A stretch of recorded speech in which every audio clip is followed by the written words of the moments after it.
ವಿಸ್ತರಣೆ ಆಗ್ತಿದ್ದಂತೆ ಕಾಂಗ್ರೆಸ್ನಲ್ಲಿ ಸ್ಫೋಟಗೊಂಡಿದೆ ಸರ್. ಕಾರ್ಯಕರ್ತರಾಗಿರ್ಬೋದು ರಸ್ತೆಗಳು ಮಾಡ್ತಾ ಇದ್ದಾರೆ. ಡಿ.ಕೆ. ಶಿವಕುಮಾರ್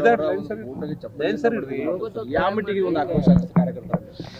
ನೋಡಿ, ಯಾವುದೇ ಒಂದು ಸರ್ಕಾರದಲ್ಲಿ ಯಾವಾಗಲಾದರೂ ಸಂಪುಟ ಪುನಾರಚನೆ ಆದಾಗ ಅಥವಾ ವಿಸ್ತರಣೆ ಆದಾಗ ಒಂದಷ್ಟು ಸಚಿವಾಕಾಂಕ್ಷಿಗಳಿಗೆ ಸಿಗೋದಿಲ್ಲ. ಆಗ ಅವ್ರ ಕಾರ್ಯಕರ್ತಗಳು, ಅವರ ಬೆಂಬಲಿಗರು ಯಾರು ಇರ್ತಾರೆ, ಒಂದಷ್ಟು ಪ್ರತಿಭಟನೆ ಮಾಡೋದೆಲ್ಲ ಆಗುತ್ತೆ. ಅದು ಸಹಜವಾದದ್ದು. ಬಟ್ ಅದನ್ನೇ ಅಂತಹ ದೊಡ್ಡ ವಿಷಯ ಏನಲ್ಲ ಸರ್. ಅಂದ್ರೆ ಈಗ ಯಶವಂತರಾಯಗೌಡ ಪಾಟೀಲ್ರು ಕೂಡ ಈಗ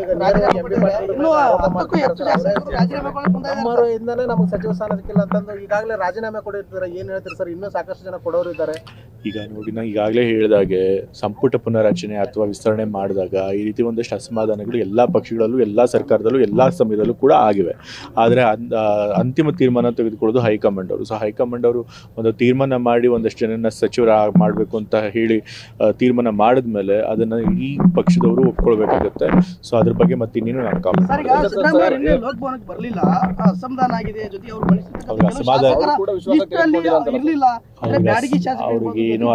ಅವ್ರಿಗೇನು ಅಸಮಾಧಾನ ಇಲ್ಲ.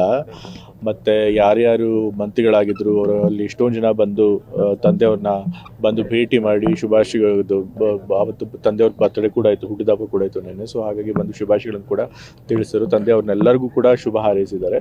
ಸೊ ಅವ್ರಿಗೇನು ಅಸಮಾಧಾನ ಇಲ್ಲ. ಹಿರಿಯರು ಕೂಡ ಅಸಮಾಧಾನ ಇದ್ದಾರೆ. ಸಾಕಷ್ಟು ಹಿರಿಯರನ್ನ, ಯಾವ ಹಿರಿಯರನ್ನು ಕಡೆಗಣಿಸಿಲ್ಲ. ಇವಾಗ ಒಂದು ಸರ್ಕಾರ ಮಾಡಿದಾಗ, ಒಂದು ಸಂಪುಟ ಅಂತ ರಚನೆ ಆದಾಗ ಹಿರಿಯರನ್ನ ಕಿರಿಯರನ್ನ ಎಲ್ಲರನ್ನೂ ಸೇರಿಸಿ ಸಂಪುಟ ಮಾಡ್ತಾರೆ ಅಲ್ವಾ? ಬರೀ ಹಿರಿಯರ ಅಥವಾ ಬರೀ ಕಿರಿಯರು ಎಲ್ಲರೂ ಬರೀ ಹಿರಿಯರು ಮಾತ್ರ ಅಥವಾ ಬರೀ ಕಿರಿಯರು ಮಾತ್ರ ಮಾಡೋದಿಲ್ಲ. ಇಬ್ಬರೂ ಸೇರಿಸಿ ಒಂದು ಸಂಪುಟ ಮಾಡ್ತಾರೆ. ಹಾಗಾದಾಗ ಕೆಲವರು ಕೈ ಬಿಡೋದು ಸಹಜ ಇರುತ್ತೆ. ಸೊ ಹಾಗಾಗಿ ಅಂತ ಅಸಮಾಧಾನ ಸಣ್ಣ ಪುಟ್ಟದ ಹಾಗೆ ಆಗುತ್ತೆ.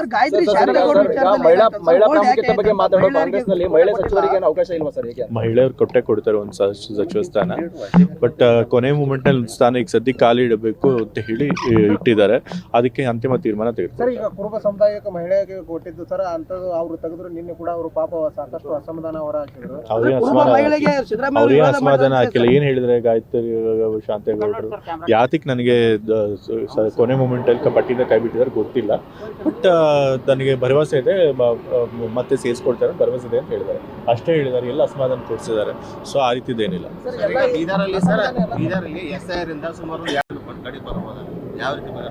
ನೋಡ್ಬೇಕು ಇವಾಗ SIR ಅಲ್ಲಿ 2 ಲಕ್ಷ ಈಗ ಸದ್ಯಕ್ಕೆ ಕಮ್ಮಿ ಆಗಿದೆ. ಬಟ್ ಅವ್ರದ್ದೆಲ್ಲ ಹೆಸರು ಡ್ರಾಫ್ಟ್ ರೋಲಲ್ಲಿ ಬರುತ್ತೆ. ಅದ್ರೊಂದು ನಿಜವಾಗ್ಲೂ ಜೆನ್ಯೂನ್ ಆಗಿ ಎಷ್ಟು ಜನ ಕೈ ಬಿಟ್ಟಿದ್ದಾರೆ ಗೊತ್ತಿಲ್ಲ. ಯಾಕೆಂದರೆ ಅದನ್ನು ಮತ್ತೆ ಮರುಪರಿಶೀಲನೆ ಮಾಡಿದಾಗಲೇ ಗೊತ್ತಾಗೋದು. ಫೈನಲ್ ಡ್ರಾಫ್ಟ್ ಬಂದಾಗ ಎಷ್ಟು ಜನ ಕೈ ಬಿಟ್ಟಿರ್ತಾರೆ ಅದು ಗೊತ್ತಾಗುತ್ತೆ. ಸರ್, ಉತ್ತರ ಕರ್ನಾಟಕ ಕುರುಬರಿಗೆ ಮತ್ತು ಮುಸ್ಲಿಮ್ಸ್ಗೆ ಅವಾಯ್ಡ್ ಮಾಡಿದ್ದಾರೆ ಅಂತ ಹೇಳ್ತಾ ಇದ್ದಾರೆ. ಯಾಕೆ ಈ ಸರಿ ಬಾರಿ ನಾವು ಮುಸ್ಲಿಂ ಸಮುದಾಯದ 3 ಜನಕ್ಕೆ ಕೊಟ್ಟಿದ್ದೀವಿ. ಕುರುಬರಿಗೂ ಕೂಡ ನಾವು ಈ ಸರಿ ನಾನು ಮತ್ತೆ ಬೈರತಿ ಸುರೇಶ್ ಅವರು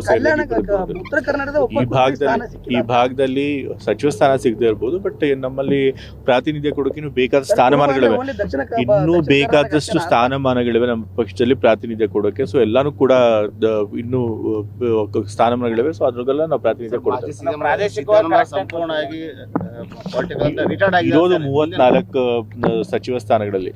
ಅಲ್ಲಿ ಎಲ್ಲ ನೀವು ಸಮುದಾಯದ ಪ್ರಾತಿನಿಧ್ಯನೂ ಕೊಡಬೇಕು, ಪ್ರಾದೇಶಿಕ ಪ್ರಾತಿನಿಧ್ಯನೂ ಕೊಡಬೇಕು, ಹೊಸ ಮುಖಗಳನ್ನು ಸೇರಿಸಬೇಕು. ಸೊ ಹಾಗಾಗಿ 100% ಪ್ರಾತಿನಿಧ್ಯ ಯಾವ ಸರ್ಕಾರಕ್ಕೂ ಕೊಡೋದಕ್ಕಾಗೋದಿಲ್ಲ. ಕೆಲವು ಕೈ ಬಿಟ್ಟೇ ಬಿಡುತ್ತೆ. ಸೊ ಆದರೂ ಕೂಡ ನಾವು ಆದಷ್ಟು ಬ್ಯಾಲೆನ್ಸ್ ಮಾಡಿದ್ವಿ, ಎಲ್ಲ ಕೂಡ ಸಮತೋಲನ ಮಾಡೋ ಪ್ರಯತ್ನ ಮಾಡಿದ್ವಿ. ಯಾರು ರಾಜೀನಾಮೆ ಕೊಟ್ಟಿದ್ದಾರೆ? ಸಿದ್ದರಾಮಯ್ಯ ಅವರು ಮುಂದೆ ಕಾಂಗ್ರೆಸ್ ಸರ್ಕಾರ ಏನ್ ಪರಿಣಾಮ ಬೀರ್ಬೋದು ಸರ್? ಏನು ಪರಿಣಾಮ ಬರುತ್ತೆ? ಏನು ಪರಿಣಾಮ ಬೀರೋದಿಲ್ಲ.